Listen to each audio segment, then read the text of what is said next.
Question here from Jai English, and he asks, "Morning, Justin. I'm about to drive. So just wondering, would you be able to explain how the fees on ByBit work, please? Thanks." Sure, Jai. Thanks for the question. The fees on ByBit work just like BitMEX. So you pay a taker fee if you are taking from the order book, meaning if you execute a market order. So if you market buy or market sell, you're going to be paying a 0.075% fee. So we can work that out here pretty quickly. So let's just say that let's say that you're executing like a lower time frame strategy. You're doing reversion to the mean. Perhaps you've automated this, right? And you are doing 5,000 contracts with, let's say a 1.5% stop loss every single time, right? Remember, your stop loss is going to be a stop market order. So every time your stop loss gets hit, you're going to be paying that fee as well on trades on your market order executing against the books right at that moment. So let's take 5,000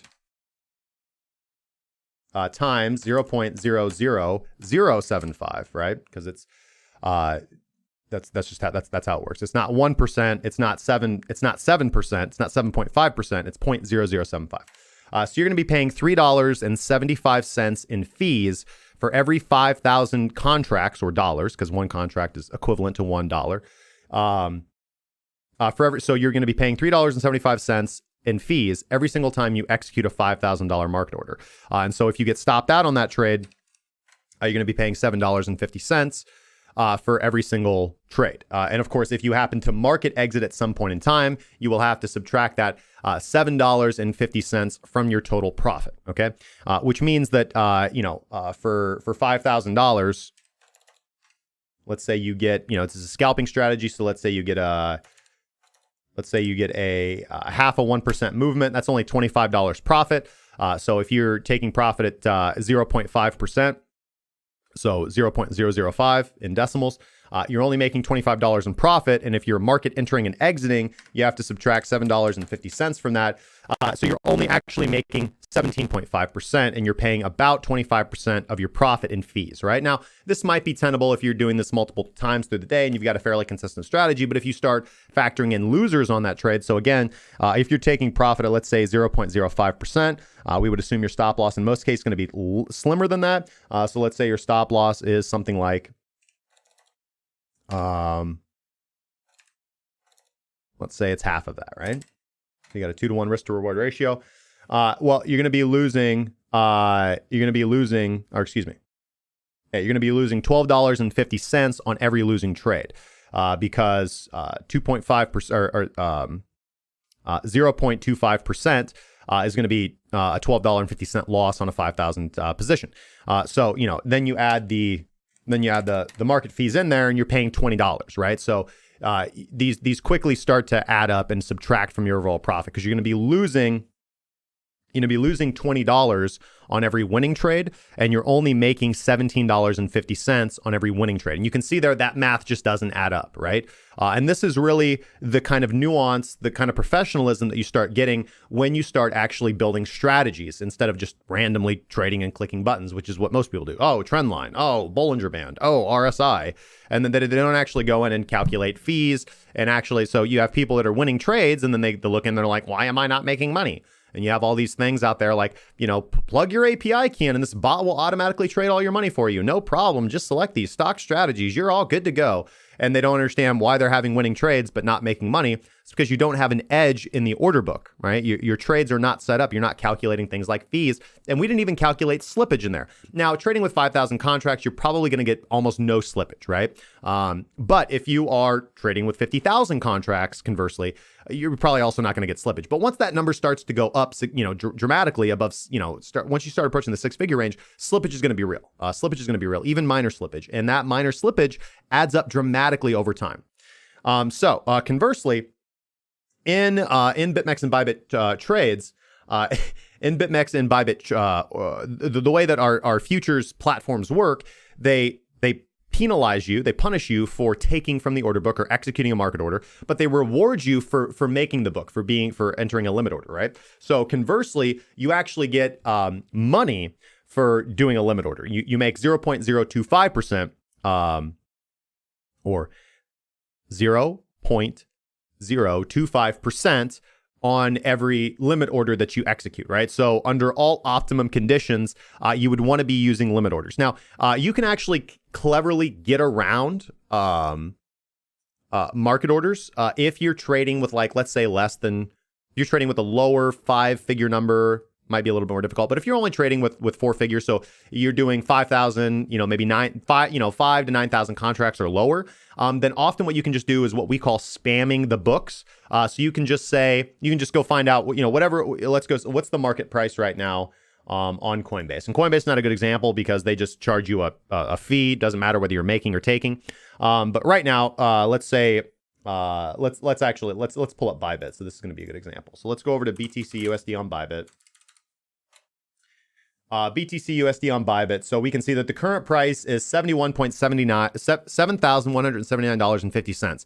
And the each tick, ByBit uses 50-cent tick increments, right? So price cannot go to, as you can see, price is now 7,180. It didn't go from 71.79.50 to 71.79.75 or 71.75.82. It went from 71.79.50 to 71.80, meaning the ByBit only works with 50-cent ticks or increments, right? So you can just set, that means that, if you wanted to go place a bid on the books right now, the closest, if you wanted to market buy, you would be executing at whatever the lowest offer is, or excuse me, whatever the lowest bid whatever the lowest offer is, right? So whatever the lowest sell is, which would be the next increment up. So if market price was at 71.80, if you market buy, you're going to be market buying at 71.80.50, right? And if you market sell, you're going to be market selling at the lowest bid, which would be 71.79.50, right? So 50-cent increments. If you market buy, you're going to be taking liquidity from the very top order, and if you market sell, you're going to be giving liquidity or taking liquidity or whatever from the lowest offer there. So what you can do is, if you want to get around market fees, so often with our strategy, like, the daily close, we're looking to market enter into our trades. We just want to get in now because we know the trend. We might have some drawdown, but the trade will most likely go in our favor eventually. So we want to have a very no stress way to enter the trade. Well, what you can often do, again, if you're trading with like 9,000 or below, you can do this with higher numbers, but it just depends on the liquidity. Every single day is a little bit different. Sometimes it might just take a while. If you're patient, it'll get filled. But all you do is you go to the order book, and whatever the market price is, you just go to the next tick increment. So let's say the price was at 71.80. Just set your limit price. You can just click the next to your order price or execution price. When you're setting a limit order, there's a minus and a plus button, and that's going to move the order price up in increments of the tick, up in increments of 50 cents. So just go up 50 cents and set your limit order there, right? And you'll see it just look like it's sitting right on current price. But once it gets tapped, it'll get filled, and you'll get that maker rebate for your trade. So again, let's say that you're trading with 5,000 contracts. 5,000 contracts times 0.00025. You're going to be getting $1.25 rebate. And that doesn't sound like much, but that adds up over time, especially when we looked at that $3.75 that you would pay to be executing a market order, right? So when possible, you always want to be using limit orders. This is kind of a unique aspect of Bitcoin derivative markets as they currently exist. Will this be like this forever? Most likely not. But because liquidity is an issue on these on these markets, they do want to incentivize market makers as much as possible and larger traders as much as possible to provide liquidity to the books, right? And if you don't have limit orders, remember, market orders take liquidity from order books. Limit orders provide liquidity to order books, right? And the more liquid the order book is, i.e. the more limit orders, just the better market that it is overall. Okay. So great question. Great question. And again, if you double that, now you're going to be making $2.50 extra on every single trade. So that adds up over time, percentage-wise, right? It adds up over time, percentage-wise. So whenever possible, you always want to be using limit orders for your exits. You do need to use a stop market order for your stop loss, right? Do not use a stop limit order for your stop loss. Do not do that. Because if you do, you will complain. You will complain. There will come a time when you will get a very large movement and your stop limit order will get filled at the very top of the wick. Now, that can happen with a stop market order. but it's much, much, much rarer that it actually happens, right?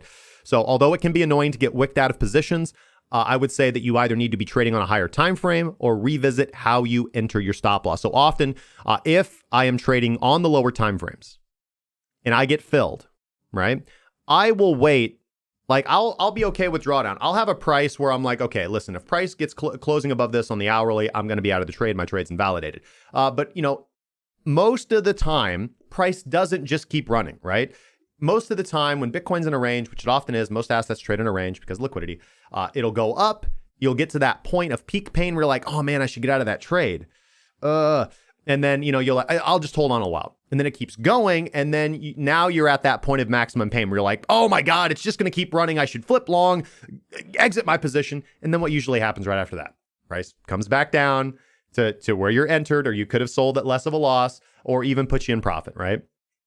So you got to be aware of that, because that moment of max pain is often almost the same moment for the entire market. That's why the market turns around right there. So just keep note of that, right? And a good rule is just setting a time delay on it, right? So whenever you reach that moment of maximum pain where you're like, I have to exit my position, it's gone too far, it's never going to come back down to where I entered, or come back up to where I entered, wait 15 more minutes, right? Just walk away from the computer and come back, and often price will come up. Now, you do need to have, in this scenario, I do recommend that you do have a hard stop loss somewhere outside of where your regular stop loss would be, because you do not want to incur a massive loss. You can incur a big loss to your trading account on especially with using margin. If you don't have that, I have to cut off my loss at this point in time. But for most traders, I'm just going to recommend that you always use a stop market order for your stop loss. Set it as soon as you set your limit entry or your market entry, as soon as you get into the trade, and that's it. And if you get wicked out, then you need to revisit your overall strategy and not complain about getting wicked out, because you're trading lower time frames on a highly volatile asset, and that's just how it is, man. You need to revisit your strategy and maybe go to the 4-hour or the daily or the weekly and trade on that and get good at that, and then start zooming down in with more discipline and patience. Okay. So I hope that was helpful. Great question. I'm actually going to clip that as a Breaking Bitcoin Bits or Trading Crypto 101 actually, because I think that that's an answer I don't hear very often, and I think that people need to understand about the nuances of trading on Bitcoin derivatives exchanges. So thank you, Jai.